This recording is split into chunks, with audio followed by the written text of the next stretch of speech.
I am Darcy J. Gogland of Gogland Interactive, and today we will be taking a look at TNT Beer.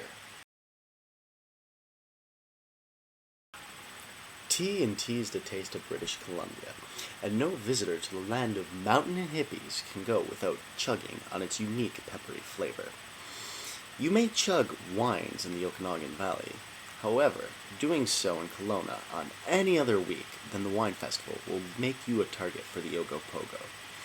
Be forewarned, the Ogopogo is quite dangerous and will not hesitate to drown you under the floating bridge of the Okanagan Lake. Many of the residents in the Okanagan Valley lived in fear of the terrifying beast, not knowing when it would attack them to steal their supply of ice wine and cheap fruit. However, in 1957, a man in Prince George, British Columbia, unwittingly came up with a substance to stop the rampaging Ogopogo. This man is known only as Uncle Ben Ginter, and much of his past is shrouded in mystery. As the legend goes, Uncle was exploring an unfinished railway track in British Columbia when he found a pit containing the remains of Chinese immigrants from the Canadian Railway expansion era. By the way their bones were scattered around, he could tell that they were the victims of an accidental TNT explosion, a common occurrence. Under the helmet of one of the dead immigrants, he found a charred piece of paper with ancient Chinese writing on it. Uncle went across Prince George trying to find a Chinese person to translate the paper. However, the closest he could find was an Irishman by the name of Pibbs McGillicuddy.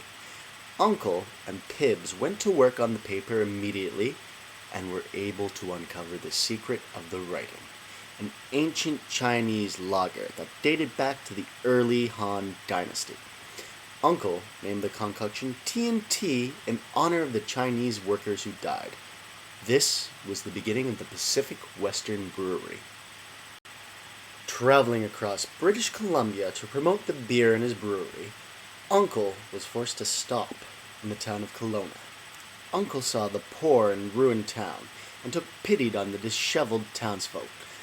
Armed with only an 8-pack of TNT in his bare hands, Uncle vowed to kill the Ogopogo and bring peace back to the town.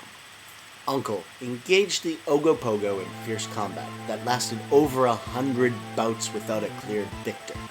Sensing his friend in danger, Pibbs jumped in to help Uncle, but after another 100 bouts, no side looked to be in control. Feeling the strain of battle, Uncle opened up a can of TNT and began to chug. The Ogopogo stopped and stared at the can, mesmerized by the sweet scent that came from it. Pibbs, realizing the Ogopogo was entranced by the beer, told Uncle to open a brew for the lake water monster. The Ogopogo could not get enough of the brew and finished the rest of the 8-pack right then and there. The Ogopogo, not wanting to harm the men who had brought him such a fine treat, agreed to become an attraction in the water park under the condition that he be served an 8-pack of TNT every day. Uncle had won the battle and brought peace to Kelowna at last. In 1995, the nephew of Uncle and a chemical engineer who graduated at the top of his class, sought to perfect the ancient recipe of TNT. After 10 years, nephew achieved total success and was able to release TNT 8, the Black Label. With much sweeter and peppery taste, 8% alcohol content, and total approval from the Ogopogo, the brew was indeed superior. TNT 8 was released in 8-packs that were soon to be titled as TNT 64s by the residents of Kelowna. Indeed, there is no better beer that represents British Columbia than TNT.